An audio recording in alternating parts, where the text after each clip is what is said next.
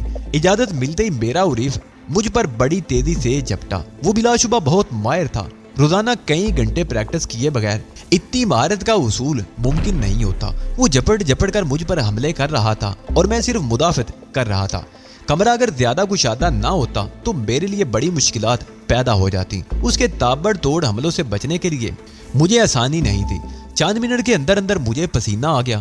ان چند منٹوں کے دوران اس نے مجھے ایک لمحے کی بھی مہلت نہیں دی تھی۔ مجھے اس بات کا یقین ہو گیا تھا کہ میرا مد مقابل کوئی سیکرٹ ایجنٹ نہیں ہے، وہ تو اپنے شعبے کا ماہر تھا، جس سے بچنے کے لیے مجھے اپنی تمام تر پھرتی اور مہارت کو استعمال کرنا پڑ رہا تھا۔ ایک برق تھی جو مسلسل کوندے جا رہی تھی۔ میں ہمیشہ اس ترکیب پر عمل کرتا ہوں کہ دوسرے کو تھکا کر مارا جائے، لیکن اس روز مجھے یوں معلوم ہو رہا تھا جیسے میرا حریف کبھی نہیں تھکے گا اور میں خود تھک جاؤں گا۔ کئی گھنٹے روزانہ پریکٹس کرنے والوں کے سامنے ٹکنا ہنسی کا کھیل نہیں ہوتا، مگر میں خود کو اس سے بچاتا رہا۔ جلدی مجھے اندازہ ہو گیا کہ اب مجھے کچھ نہ کچھ کرنا پڑے گا، ورنہ میں تھک جاؤں گا۔ تھکنے کے بعد میری رفتار سست ہوگی اور یہ گویا میرے حریف کے لیے کھلا موقع ہوگا۔ وہ جس طرح چاہے گا مجھ پر قابو پا لے گا۔ اگرچہ وہ میرا دشمن نہیں تھا اور اگر میں اس سے ہار بھی جاتا تب بھی میری صحت پر کوئی اثر نہ پڑتا، مگر میں اتنی آسانی سے شکست تسلیم کر لینے کے موڈ میں نہیں تھا۔ میرے حریف کو بھی یہ اندازہ ہو گیا تھا کہ میں اس کے لیے کوئی ترن والا ثابت نہیں ہوں گا۔ ترن والا ہوتا تو وہ بہت پہلے مجھے نگل چکا ہوتا۔ وہ یہ بھی دیکھ چکا تھا کہ میں اس پر حملہ نہیں کر رہا ہوں۔ میری تمام تر جد و جہد صرف اپنے دفاع تک محدود ہے۔ معلوم نہیں اس سے اس نے کیا نتیجہ اخذ کیا ہوگا، تاہم وہ میری مہارت کی طرف سے مشکوک ضرور ہو گیا ہوگا۔ اس کا نتیجہ اس کی بے پرواہی کی صورت میں ظاہر ہوا۔ اس کے حملوں میں اب بھی جارحیت تھی، مگر اب اسے اپنے دفاع کی زیادہ فکر نہیں رہ گئی تھی۔ میرے لیے یہ ایک اچھی علامت تھی۔ پھر مجھے موقع مل گیا۔ ایک بار کک مارتے ہوئے وہ خاصا غیر محتاط ہو گیا تھا اور میں نے موقع سے بھرپور فائدہ اٹھایا۔ میں پہلے ہی یہ طے کر چکا تھا کہ مجھے جو بھی موقع ملے گا اس سے فائدہ اٹھاؤں گا، اور میں نے اپنے اس فیصلے پر پوری طرح سے عمل کیا۔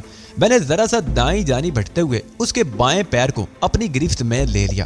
اس کے لیے یہ بڑی غیر متوقع حرکت تھی۔ کوئی بھی کراٹے فائٹر ایسی حرکت نہیں کر سکتا، مگر میں کراٹے فائٹر تھا ہی کب۔ میں تو بس یہ جانتا تھا کہ جس طرح بھی ممکن ہو اپنے حریف کو شکست سے دوچار کر دینا چاہیے۔ اس وقت بھی ہمارا مقابلہ کسی قاعدے قانون کی تحت نہیں ہو رہا تھا۔ میری اس اچانک حرکت پر وہ بری طرح بوکھلا گیا۔ اس نے اپنے دوسرے پیر پر اچھل کر خود کو بڑی مشکل سے گرنے سے بچایا تھا، اور اس کے بعد بھی اس کے لیے اپنا توازن برقرار رکھنا خاصا مشکل ہو رہا تھا۔ میری گرفت اس کے پیر پر بہت مضبوط تھی۔ تمہارا فائٹر میرے قابو میں ہے کرنل، میں نے باواز بلند کہا۔ اتنا کافی ہے یہ کچھ اور نمونہ پیش کروں؟ نہیں بس، کرنل نے ہاتھ اٹھا کر کہا، اسے چھوڑ دو، اب مقابلہ جاری رکھنے کی ضرورت نہیں رہی۔ میں نے اس کا پیر چھوڑ دیا، مگر میں اس کی طرف سے محتاط تھا۔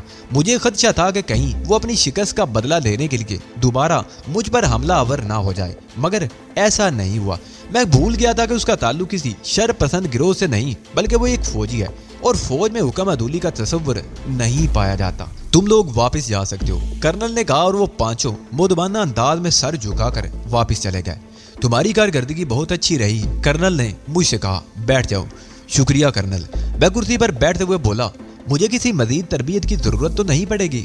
نہیں، کرنل نے کہا، مجھے یقین ہے کہ تم کسی بھی شخص سے آسانی سے مات کھانے والے نہیں ہو۔ اب جلدی سے یہ بھی بتا دو کہ مجھے کس کس شعبے میں اپنی صلاحیتوں کا امتحان دینا ہوگا۔